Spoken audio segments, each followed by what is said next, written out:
ثم الصلاة والسلام على سيد الأشرف الأنبياء والمرسلين خاتم النبيين سيدنا وشفيع ذنوبنا وطبيب قلوبنا ونفوسنا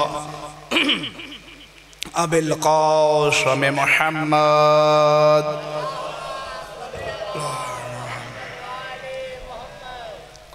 وعلى أهل بيته الطيبين الطاهرين المعصومين الغر الميامين ولعنة الله على أعدائهم أجمعين إلى يوم الدين بشمار.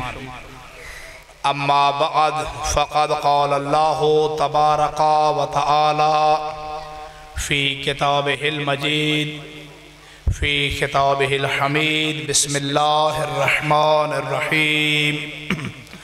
يا أيها الذين آمنوا أطيعوا الله وأطيعوا الرسول وأولي الأمر منكم. بر محمد وآل محمد صلوات.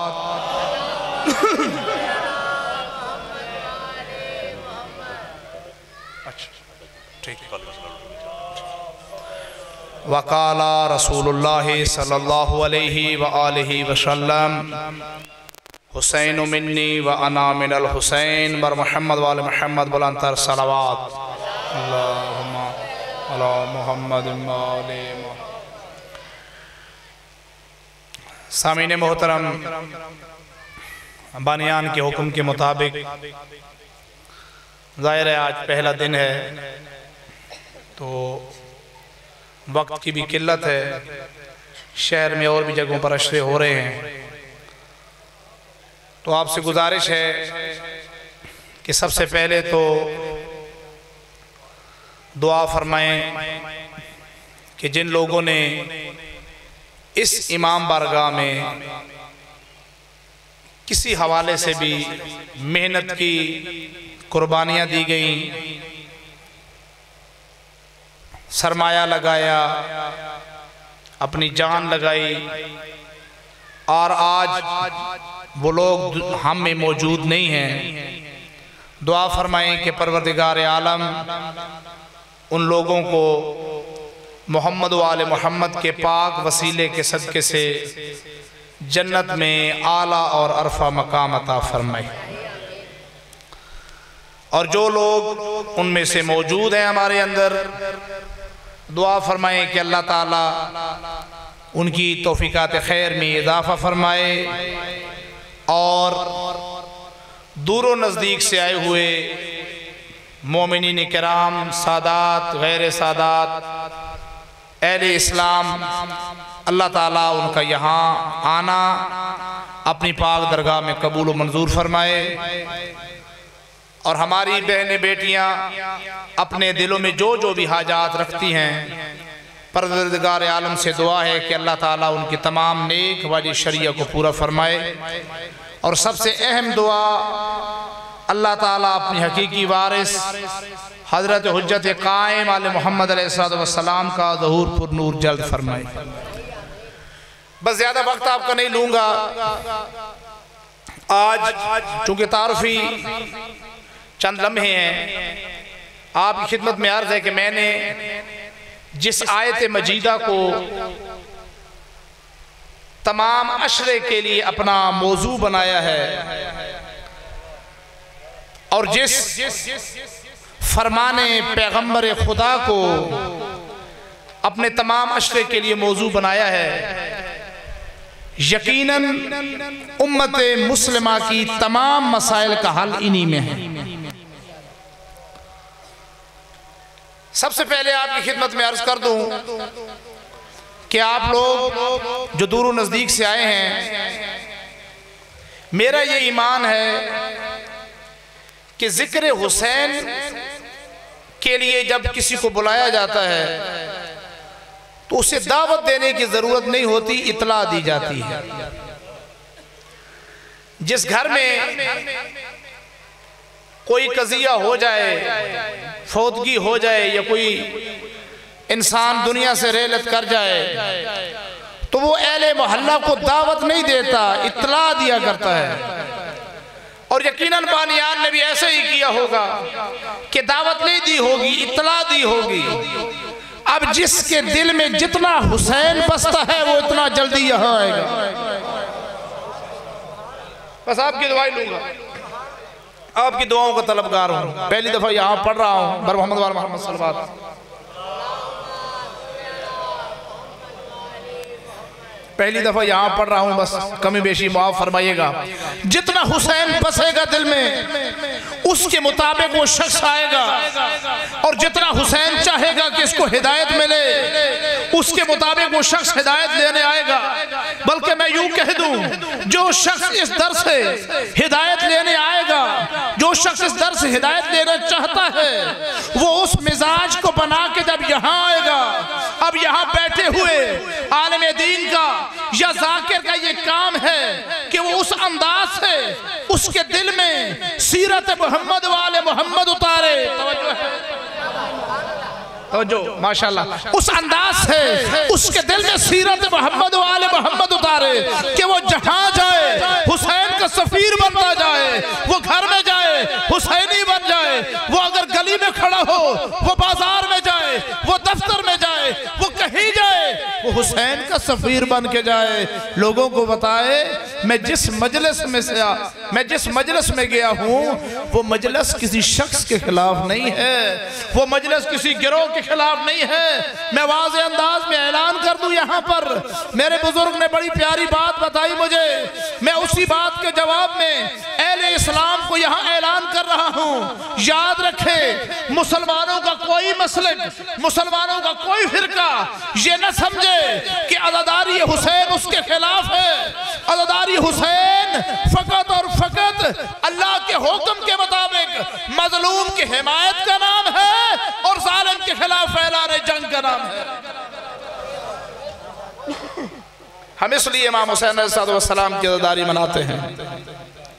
اور ایک بات کی طرف اگر توجہ ہو جو میں نے آپ کے سامنے آیت موضوع بنائی، اللہ اپنی لاریب کتاب قرآن مجید فرقان حمید میں ارشاد فرماتا ہے، یا ایھا الذین آمنوا اطیعوا اللہ، اے ایمان والو اللہ کی اطاعت کرو، واطیعوا الرسول، اور رسول صلی اللہ علیہ وآلہ وسلم کی اطاعت کرو، وَأُولِي الْأَمْرِ مِنْكُمْ، اور تم میں سے جو اولی الامر ہوں ان کی اطاعت کرو۔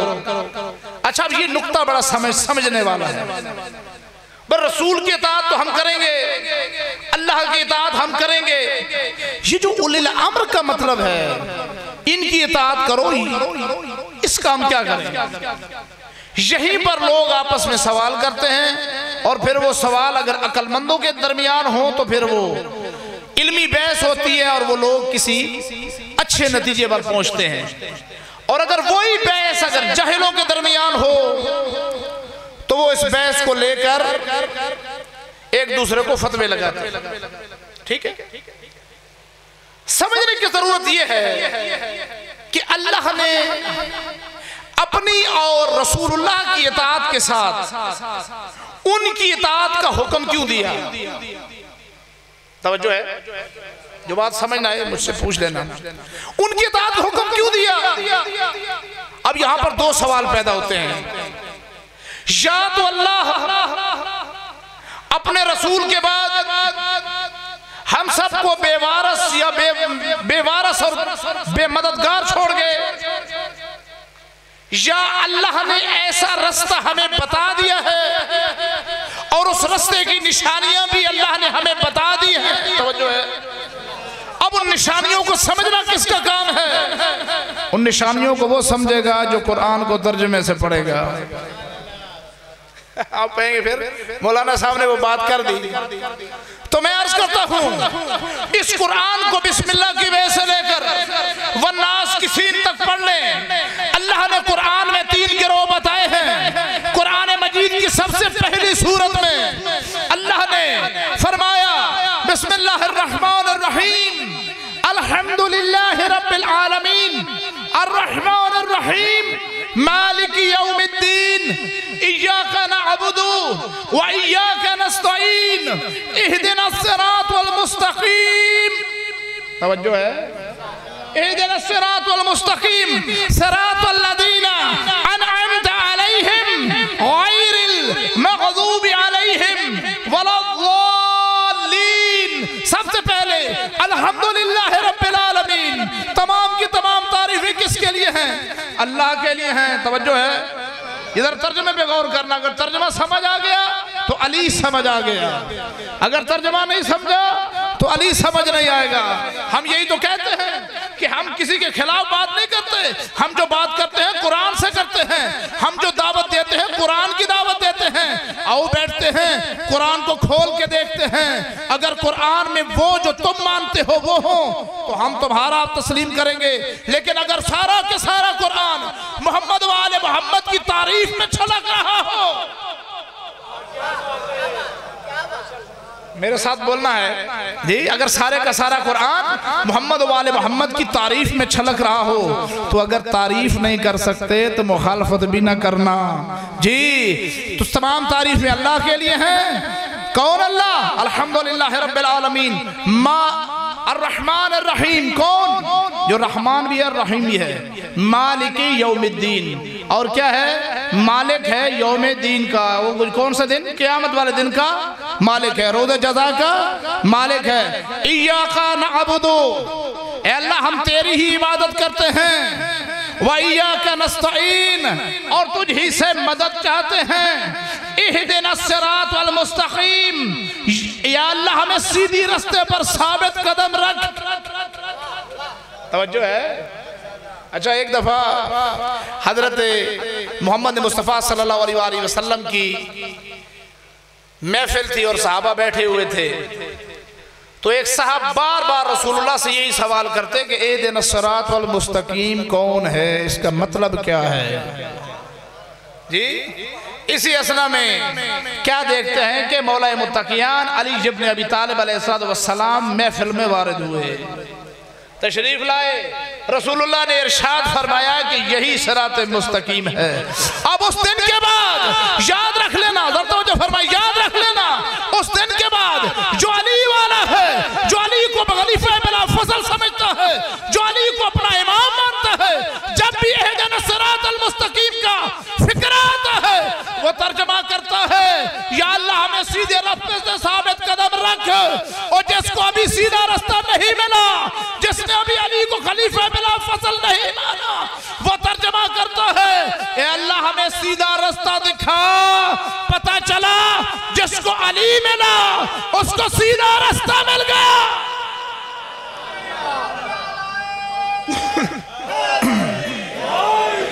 اور جس طرح علی کی ذات کے قریب ہوتے جاؤ گے آپ سمجھ لیں کہ رسول اللہ کی حدیث کے قریب ہوتے جائیں گے. انا مدینۃ العلم وعلی بابها. میں علم کا شہر ہوں اور علی اس کا دروازہ ہے. مکتب اہل بیت کا ادنا سا طالب علم ہوں. پوری ذمہ داری سے عرض کرتا ہوں اب یہ قرآن میں جو گروہ میں نے آپ کو گنوائے اور اہدنا الصراط المستقیم کے آگے اللہ نے 3 گروہ آپ کو بتا دیے. اب آپ کی مرضی ہے کہ کس گروہ کے پیچھے چلنا ہے. میں تعریف بیان کر دیتا ہوں. وہی گروہ اولی الامر ہوگا. اسی گروہ میں سے ایک اولی الامر کا گروہ ہے. سب سے پہلے فرمایا انعمت علیہم. سب سے پہلا گروہ جس پر اللہ نے انعام ہی انعام نازل کیا ہے غیر المغضوب علیہم. اور دوسرا گروہ جس پر اللہ نے عذاب ہی عذاب نازل کیا ہے ولا الضالین. تیسرا گروہ وہ لوگ جو کبھی مسلمان تھے، رسول اللہ آپ کے ساتھ تھے تو آپ کے یار کہلاتے تھے، آپ کے قریبی کہلاتے تھے. آپ دنیا سے چلے گئے، اہل بیت کے دروازے پہ لکڑیاں لے کے چلے گئے. توجہ ہے. جب تک دنیا میں تھے رسول اللہ، یا رسول اللہ ہم آپ کے بڑے چاہنے والے، ہم آپ کے بڑے سمجھنے والے، ہم آپ کے بڑے عاشق. اور اگر وہی رسول، اچھا یہاں پر ایک چھوٹی سی بات بتا دوں. جو علی ابن ابی طالب کے فضائل سننے کے لیے بیٹھا ہے ذرا ضرور بولنا اس بات پر. مجھے سمجھ نہیں آتی کہ علی سے اتنی دشمنی کس لیے، علی سے اتنی زیادہ دشمنی کس لیے؟ کچھ باتیں تو چھوٹا بھائی میرا بیان کر رہا تھا، اللہ پاک اس کو اجر کثیر عطا فرمائے۔ آپ شروع سے لے کر آخر تک تاریخ پڑھ لیں، جب تک رسول نے علی کے بارے میں حدیث نہیں کہی لوگ آنکھیں بند کر کے کہتے ہیں یہ صحیح ہے۔ یار بولنا میرے ساتھ، میں دلیل دے کے جاؤں گا۔ جب تک رسول علی کے بارے میں حدیث نہ بولے لوگ آنکھیں بند کر کے کہتے ہیں یہ صحیح ہے، یہ فلاں کے بارے میں ہے، یہ فلاں کے بارے میں ہے۔ چاہے کوئی رسول کے 200 سال بعد راوی بنے، لوگ اس کے نام پر کتابیں لکھتے ہیں، اور جو رسول کہتے ہیں وہ رسول نے کہا، ہم نے مان لیا، سب کچھ مان لیتے ہیں۔ لیکن اگر وہی رسول غدیر خم کے مقام پہ کھڑا ہو کے 1,24,000 لوگوں کے مجمع کے اندر حیدر کا ہاتھ پکڑ کے کہے من کنت مولا ہو فہذا علی اور مولا، اور جس کا میں مولا ہوں اس کا یہ علی مولا ہے، تو ملا وہاں فتوہ کیسا؟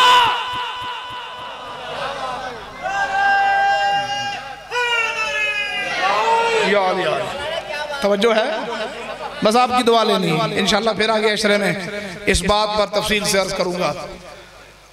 تو جب تک علی کا نام نہ آئے تب تک سب ٹھیک، اور جہاں علی کا نام آئے وہاں کبھی کوئی فتوہ کبھی کوئی فتوہ۔ بہرحال اس سے آگے بڑھیں۔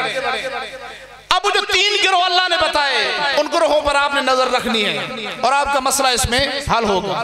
پہلا گروہ جس پر اللہ نے انعام ہی انعام نازل کیا ہو، یہ نہیں کہ جب مسلمان ہوئے تھے اس کے بعد انعام نازل کیا ہو، نہیں، دنیا میں ظاہری طور پر آنے سے لے کر دنیا میں ظاہری طور پر جانے کے بعد عالم برزخ سے لے کر عالم قیامت تک اللہ نے انعام ہی انعام نازل کیا ہو۔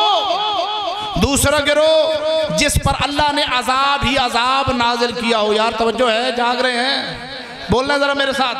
اور تیسرا گروہ جو مرتد ہو گیا ہو۔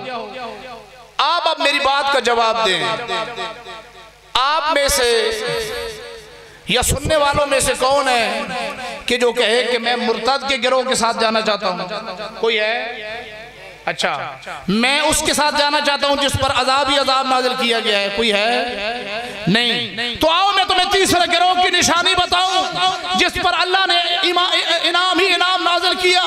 ہم نے اس قرآن کو بسم اللہ کی بے سے لے کر والناس کی سین تک پڑھ لیا، ہمیں ایک گروہ نظر آیا جس پر اللہ نے انعام ہی انعام نازل کیا، جس کی پاک اور مطہر ہونے کی دلیل اللہ نے، سند اللہ نے قرآن میں دی۔ اللہ نے سورہ الاحزاب میں فرمایا انما یرید اللہ لیذھب عنکم الرجس اہل البیت ویطہرکم تطہیرا۔ اے پیغمبر کے اہل بیت، خدا تو یہ چاہتا ہے کہ آپ کو اس طرح پاک رکھے اور جس طرح پاک رکھنے کا حق ہے۔ توجہ ہے جی؟ فقط ایک گروہ انبیاء کے بعد، فقط ایک گروہ جس پر اللہ نے انعام ہی انعام نازل کیا ہو۔ لو مسئلہ حل ہو گیا کہ ایک گروہ ایسا ہے جس پر اللہ نے انعام ہی انعام نازل کیا ہے، وہ ہیں اہل بیت نبی علیہ السلام۔ اچھا، اہل بیت نبی علیہ السلام کے بارے میں اگر ہم پڑھیں تو کچھ لوگوں کا یہ عقیدہ ہے، کچھ لوگ کہتے ہیں، ان کا عقیدہ ان کو مبارک لکم دینکم ولی دین، یہ کہتے ہیں کہ ہم ان کو بڑا چاہتے ہیں، ہم ان سے بڑی محبت رکھتے ہیں، ہم ان کو بڑا پسند کرتے ہیں، لیکن جیسے وہ کہتے ہیں ہم ایسا نہیں کر سکتے۔ ذرا توجہ فرمائیں، جیسے وہ کہتے ہیں ہم ایسا نہیں کر سکتے۔ کیوں؟ وجہ کیا ہے؟ اچھا، مثال یہ دیتے ہیں کہ آپ یہاں ایک بچے کو اسکول بھیجے ہیں، وہ بچہ کہ اسکول بڑا اچھا ہے، مجھے بڑا پسند ہے۔ ذرا توجہ فرمائیں، اسکول بڑا اچھا ہے اور مجھے بڑا پسند ہے، وہ پورا سال وہاں آتا اور جاتا رہے لیکن پڑھے نہیں، تو مجھے بتائیں کیا وہ بچہ امتحان میں بیٹھنے کے قابل ہوگا یا نہیں ہوگا؟ امتحان میں نہیں بیٹھ سکتا۔ جی یار، یہ کیسا منصب ہے؟ یہ کیسا منصب ہے رسول کے بعد، رسالت کے بعد اس دین کی محافظت کا یہ کیسا منصب ہے جس کے لیے کوئی کرائیٹیریا ہی آپ پیش نہیں کرتے؟ آپ کہتے ہیں ہم کیا جانے سب ایک جیسے، یار توجہ فرمانا، ہم کیا جانے سب ایک جیسے، وہ بھی ایک جیسا، وہ بھی ایک جیسا، وہ بھی ایک جیسا۔ اگر سب ایک جیسے تھے تو مجھے ایک بات کا جواب دیں، جب شب ہجرت رسول جا رہے تھے، شب ہجرت جب رسول جا رہے تھے تو وہاں سب موجود تھے، توجہ ہے یہ سو گئے ہیں، سب موجود تھے۔ رسول نے دو باتیں علی کو بتائی تھی اور علی کو پتہ بھی تھی۔ پہلی بات یہ بتائی کہ وہ لوگ میری جان کے دشمن ہیں، انہوں نے مکمل منصوبہ بنایا ہے کہ آج رات رسول اللہ کو قتل کریں گے، یعنی یہ جو بستر ہے یہ بستر مرگ ہے، آسانی کا بستر نہیں ہے، بستر مرگ ہے۔ دوسری بات بتائی یہ چند امانتیں ہیں علی، یہ جب رات کو سونا صبح اگر جاگو تو یہ عربوں کو دے کر دوبارہ ہم سے آ کر مل جانا۔ ایسے ہی مجھے بتائیں اور لوگ بھی تھے وہاں پر، رسول اللہ نے وہ امانتیں کسی اور کے حوالے کیوں نہیں کی؟ میں توجہ چاہتا ہوں آپ کی، رسول اللہ نے وہ امانتیں کسی اور کے حوالے کیوں نہیں کی؟ ایک دوسری بات، جب رسول نے بستر مرگ کا ذکر کر دیا تھا تو علی کے علاوہ کوئی اور کیوں نہیں سونا چاہتا تھا ادھر؟ سوال بنتا ہے نا، علی کے علاوہ کوئی اور کیوں نہیں سونا چاہتا تھا ادھر؟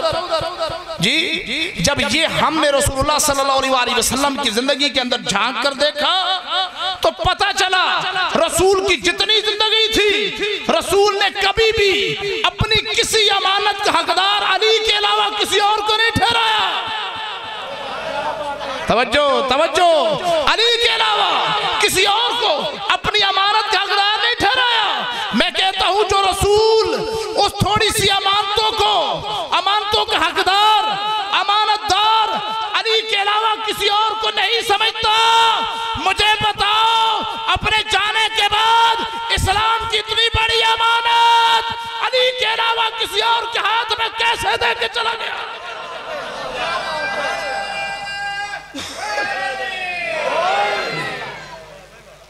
تو یہ کبھی ممکن نہیں ہے۔ دیکھیں چھوٹا سا گھر ہے، اس گھر کے اندر بھی جو 4 لوگ رہتے ہیں وہ کیا کرتے ہیں، جب باپ مر جائے نا، اس کا وقت قریب آ جائے تو وہ اپنے بڑے بیٹے کو بلاتا ہے کہ ادھر آؤ، یہ کام تم نے میری ناموجودگی میں کرنا ہے۔ توجہ ہے، یہ کام میری ناموجودگی میں تم نے کرنا ہے۔ لیکن اگر وہ باپ جس بیٹے کا انتخاب کرے وہ بیٹا اس پر پورا اترے تو ہر کوئی اس کی تعریف کرتا ہے، ایسے ہی۔ لیکن اگر وہ باپ بیٹے کو منتخب کر کے چلا جائے، بتا کر چلا جائے، اور وہ دوسرے لوگ جو ہیں وہ جو بیٹا ہے اس کا، وہ اس کے مزاج پر پورا نہ اترے اس کے جانے کے بعد، تو کیا لوگ اس کے باپ کو ہی کوستے ہیں یا اس کے بیٹے کو کوستے ہیں؟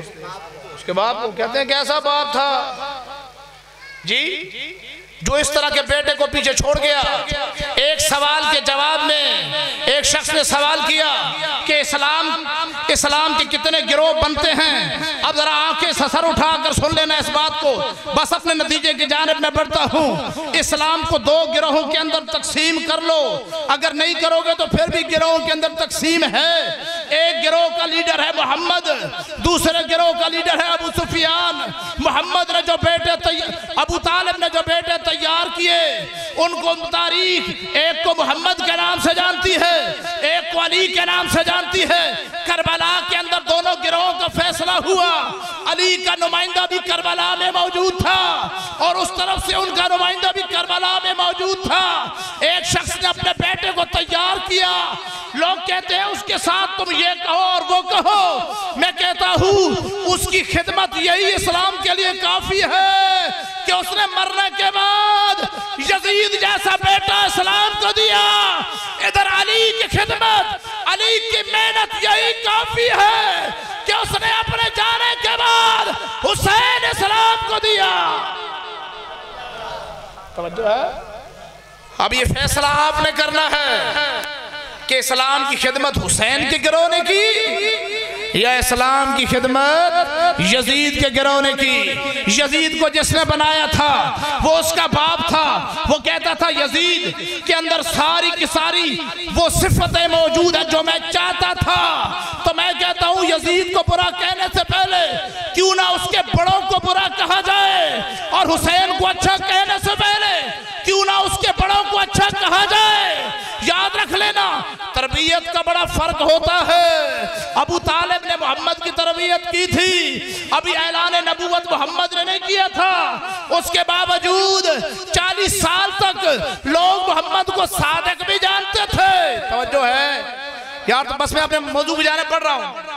لوگ محمد کو صادق بھی مانتے تھے, لوگ محمد کو امین بھی جانتے تھے, لوگ محمد کو شریف بھی سمجھتے تھے, لوگ محمد کو امانت دار بھی سمجھتے تھے. 40 سال کے بعد جب رسول اللہ نے اعلان نبوت کیا, اس کے باوجود کتنے لوگ رسول اللہ کے ساتھ تھے؟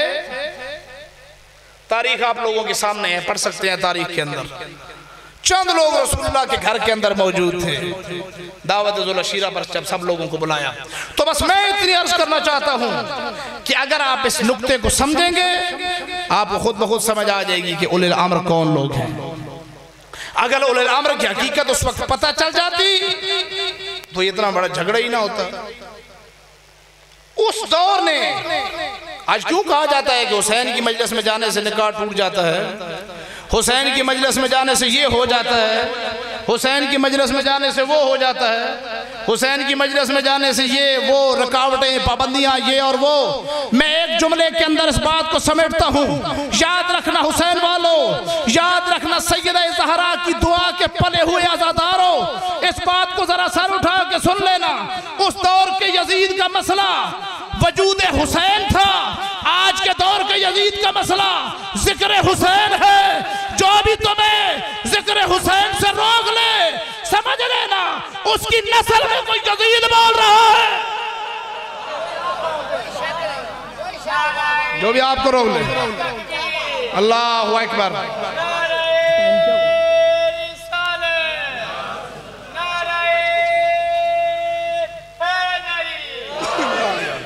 لہٰذا ہم نے اپنے آپ کو ہر دور کی یزید کے مقابلے کے لیے تیار رکھنا ہے جی, اور اس کی تیاری اس وقت تک نہیں ہو سکتی جب تک ہمیں اس دور کی یزید کی مکاریوں اور عیاریوں کا نہ پتہ ہو. اس دور کا یزید میدان میں ہمارے سامنے تھا, آج کے دور کا یزید چھپ کے وار کرتا ہے. ظاہر ہے بزدل ہے, بزدل چھپ کے وار کرتے ہیں. ظالم کی یہ عادت ہے کہ جب وہ حاوی ہو تو سامنے وار کرے گا, اور جب وہ حاوی نہ ہو سکے تو چھپ کے وار کرے گا. لہذا آج کے دور کے یزید کو پہچاننا, یہ جو میرے نوجوان بیٹے اور بیٹیاں بیٹھے ہیں میں عرض کرتا ہوں, آج کے دور کو یزید کو پہچاننا اور اس کے خلاف اپنے آپ کو تیار رکھنا یہ آپ لوگوں کا شرعی فریضہ ہے. اور یہ بات کر کے جا رہا ہوں, حسین محبت کا نام ہے, نفرت کا نام نہیں ہے. جو بھی اس منبر سے نفرتیں پھیلائے آپ کو توڑنے کی کوشش کرے, آپ کو آپس میں ایک دوسرے کے خلاف کرنے کی کوشش کرے, یاد رکھ لینا وہ حسین کا مقصد نہیں سمجھتا. اسے پڑھنے کی ضرورت ہے, اسے علم حاصل کرنے کی ضرورت ہے. وہ حسین کا مقصد نہیں سمجھا, اور جو بھی آپ کو جوڑنے کی بات کرے سمجھ لینا وہ حسین کا حقیقی نمائندہ ہے, وہ آپ کو حسینیت کی طرف لے جائے. اب فیصلہ آپ پر. اس کی سب سے پہلی سیڑھی یہ ہے, سب سے پہلی سیڑھی یہ ہے. میں آخری بات کر کے مصائب کی جانب بڑھتا ہوں, وقت نہیں ہے, کہ رسول اللہ کے اس فرمان کو یاد رکھیں, علی مع القرآن والقرآن مع علی. توجہ ہے, علی مع القرآن والقرآن مع علی. علی قرآن کے ساتھ ہے اور قرآن علی کے ساتھ ہے. تو اب جو علی کا ماننے والا ہے اسے قرآن آنا چاہیے یا نہیں آنا چاہیے؟ یہ ذرا مجھے جواب دینا. یاد جوڑ رہا ہوں. اپنی اہمیت کو سمجھو، اپنی حیثیت کو سمجھو، اپنی اہمیت کو سمجھو۔ قرآن آنا چاہیے یا نہیں؟ قرآن کا بندوبست ہمارے گھروں میں ہونا چاہیے یا نہیں؟ یار قرآن جو دنیا سے چلے جائیں، اگر انہیں شفا دے، اگر انہیں بخشوا سکتا ہے تو جو دنیا میں ہوں ان کو ہدایت کیوں نہیں دے سکتا؟ میرے ساتھ بولیں ذرا، دے سکتا ہے یا نہیں دے سکتا؟ تو اب اس قرآن کو ترجمے سے پڑھنا ہمارا کام ہے یا کسی اور کا کام ہے؟ اب ہو علی والا کہے کہ میں مولا کا بڑا چاہنے والا ہوں لیکن قرآن نہ آتا ہو، شرمندگی کی بات ہے یہ نہیں۔ صرف اتنا پیغام آج دے کر جا رہا ہوں، میری ساری تقریر کا نچوڑ یہ ہے، جس کو قرآن نہیں آتا وہ اپنے آپ سے سوال کرے کہ کیا میں علی والا ہوں یا نہیں ہوں، بس اتنا پیغام۔ اور میرا ایمان ہے کسی ذاکر یا مولوی کا شیعہ بننے کی ضرورت نہیں ہے، علی کے شیعہ بننے میں کامیابی ہے۔ توجہ ہے؟ سن رہے ہیں میری بات؟ علی کا شیعہ بننے میں کامیابی ہے اور علی کا شیعہ بننے کی ہی ضرورت ہے۔ یہ سب کا ایمان ہے، یہ سب چاہتے ہیں کہ جب ہم قبر میں جائیں گے تو مولا کی زیارت کریں گے، مولا کو دیکھیں گے۔ یہ کہنا سب سے آسان ہے، یا علی ہم تو تیرے ہیں۔ اور میرے بھائیوں، میرے بزرگوں، میرے بچوں، میری بہنوں، میری بیٹیوں، اس پیغام کو لے کر اپنے ساتھ گھر جانا اور ذرا ٹھنڈے دماغ سے سوچ کر پھر مجھے دعا دے دینا۔ اس سے زیادہ کامیابی اس میں ہے کہ یا علی بھی کہیں کہ آپ میرے ہیں۔ توجہ ہے کہ یا علی بھی کہیں کہ آپ میرے ہیں، تو یا علی کب کہیں گے کہ آپ میرے ہیں؟ دیکھ لیں، علی قرآن سے باہر نہیں ہے اور قرآن علی سے باہر نہیں ہے۔ دو حسرتیں میرے مولا دنیا سے لے کر چلے گئے۔ علی نے فرمایا جتنا علی عالم تھا اتنا علی سے کسی نے پوچھا نہیں۔ اپنی اہمیت سمجھو شیعو، اپنی اہمیت سمجھو۔ آپ جیسی قوم دنیا میں نہیں ہے۔ جتنا علی عالم تھا اتنا علی سے کسی نے پوچھا نہیں، اور جتنا علی سخی تھا اتنا علی سے کسی نے مانگا نہیں۔ جی تو کربلا آپ لوگوں کو ولایت علی ابن ابی طالب کی جانب لے کر جانے کا ایک اہم قدم ہے۔ کربلا آپ لوگوں کو ولایت علی کی جانب رہنمائی کرنے کا سب سے بڑا سرمایہ ہے۔ ہر سال محرم الحرام کا پاک مہینہ آتا ہے اور ہم اس مہینے کو بڑی خلوص نیت کے ساتھ، بڑی محبت کے ساتھ، بڑی توجہ کے ساتھ عبادت سمجھ کر مناتے ہیں۔ رسم نہیں، عبادت، ٹھیک ہے؟ رسم نہیں ہے، یہ عبادت ہے، عبادت سمجھ کے مناتے ہیں۔ لیکن مجھے آپ اس بات کا جواب دیں کہ جب عشرہ محرم الحرام ختم ہو جائے تو یہ جو مدرسہ ہے حسین ابن علی کا جو آج بھی جاری ہے، کتنے لجپال ہیں، خود ظاہری طور پر پردہ فرما گئے ہیں لیکن مدرسہ ان کا آج بھی چل رہا ہے۔ یہ مجلس حسین کے مدرسے ہیں جہاں سے آپ کو توحید بھی ملے گی، رسالت بھی ملے گی، امامت بھی ملے گی، نہی عن المنکر کا ملے گا، امر بالمعروف کا ملے گا، توحید ملے گی، جہاں پر آپ کو اصول دین بھی ملیں گے، جہاں آپ کو فروع دین بھی ملیں گے۔ یہ مدرسہ حسین کا آج بھی جاری ہے۔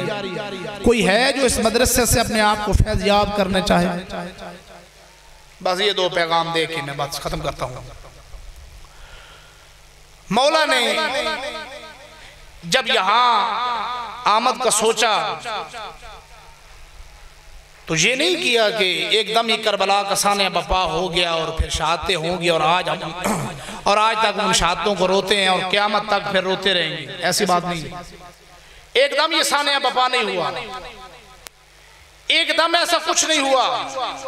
عشرے کے دوران تفصیل سے آپ کی خدمت میں عرض کروں گا، آج چونکہ وقت کم ہے تو صرف چند باتیں عرض کرتا ہوں۔ یہ تسلسل ہے اس وقت سے، یہ تسلسل ہے اس وقت سے جب مولا امیر علیہ السلام کو مسجد کوفہ میں ضرب لگی تھی۔ یہ وہ تسلسل ہے کربلا کا جی جبکہ اس سے پیچھے چلے جائیں، یہ جملہ تو کل کی مجلس کا تھا لیکن آج عرض کر دیتا ہوں، فتح مکہ کے بعد رسول اللہ نے یہ فرمایا تھا کہ آج کے دن میں نے تم سب کو آزاد کر دیا. توجہ ہے در توجہ سننا ہے ایک لفظ، میں نے تم سب کو آزاد کر دیا. جو میرے ساتھ کھڑا رہے اس کے لیے بھی امان ہے، جو ابو سفیان کے گھر میں گھس جائے اس کے لیے بھی امان ہے. مجھے بتائیں کیا رسول اللہ کے ساتھ کھڑے رہنے میں زیادہ بہتری تھی یا ابو سفیان کے گھر میں جانے میں زیادہ بہتری تھی؟ یار بولنا پڑے گا آپ نے.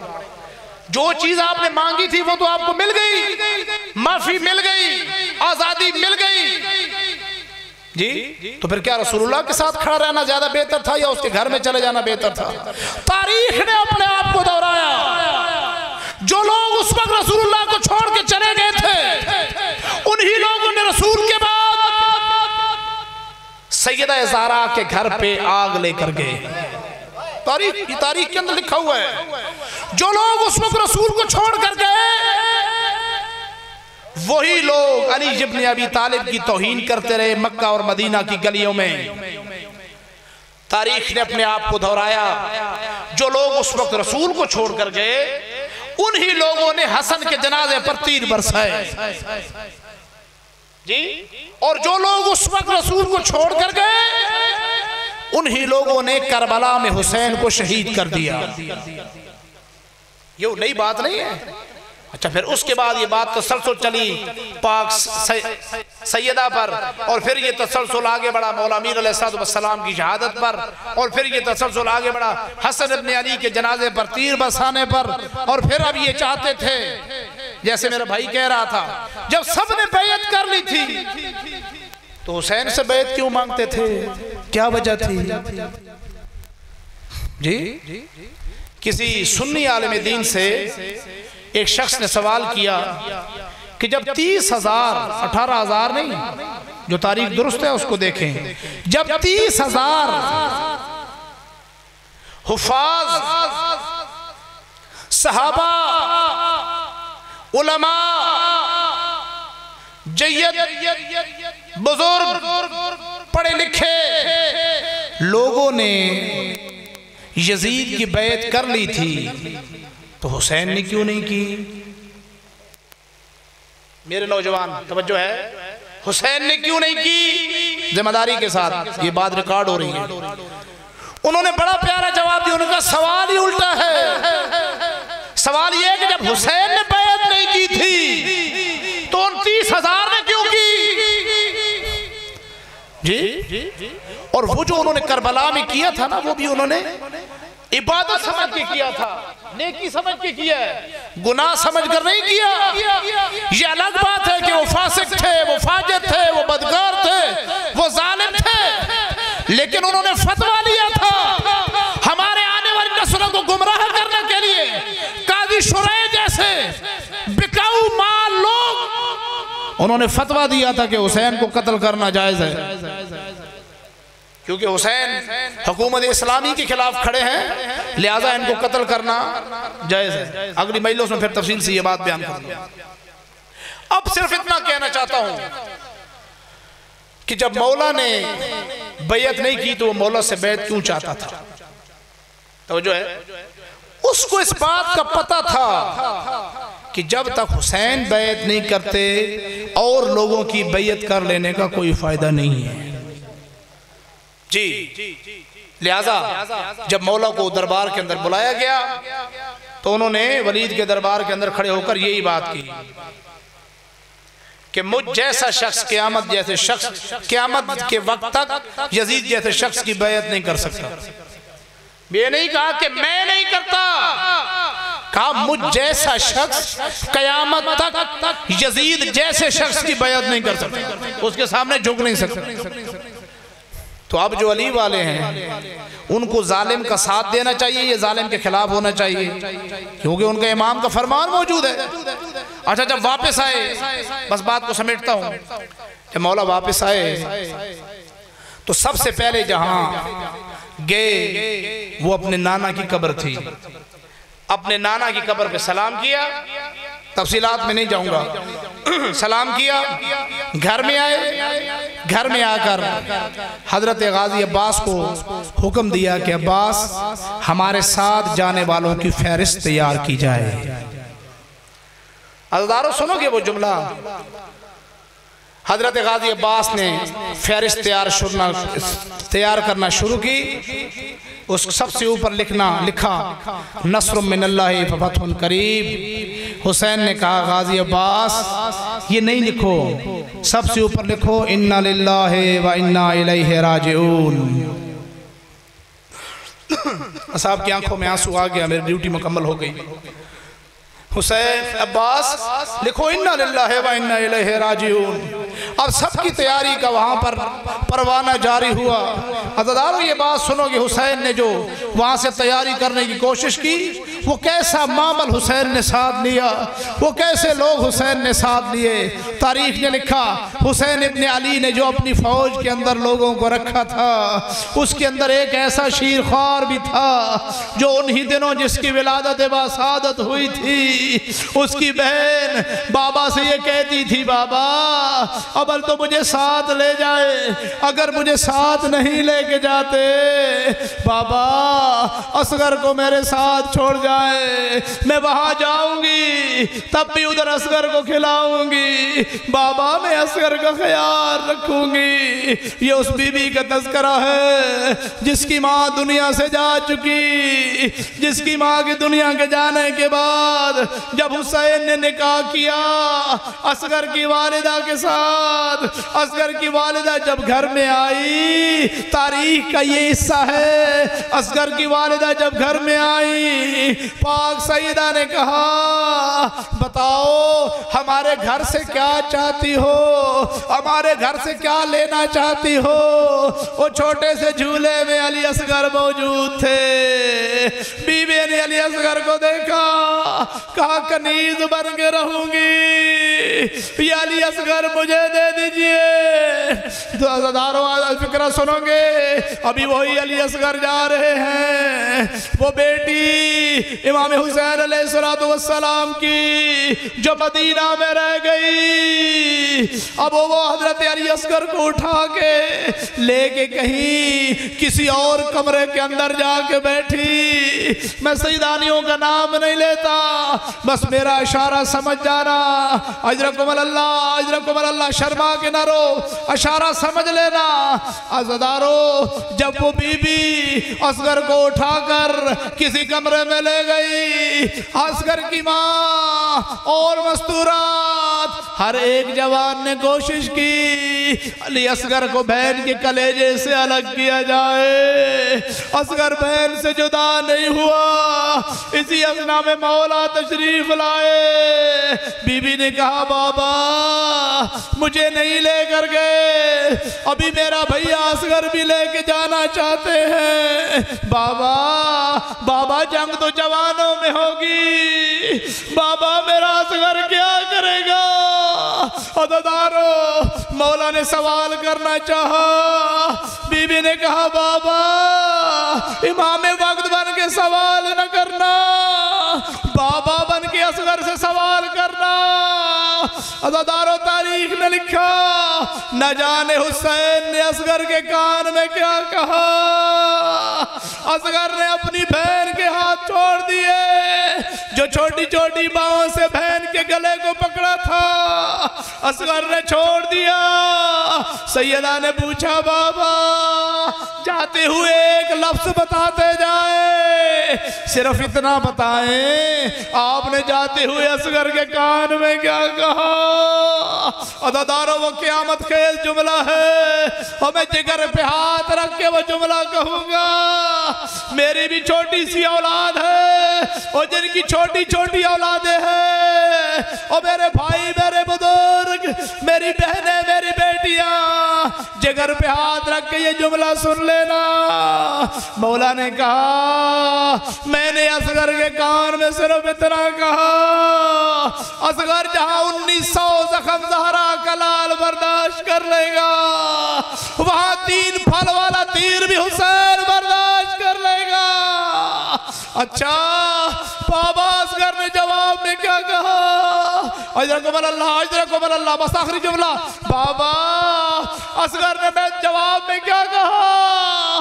مولا فرماتے اصغر نے کہا بابا میں زندہ رہوں اور آپ کو کوئی تیر لگے، اللہ لعنت اللہ علی القوم الظالمین۔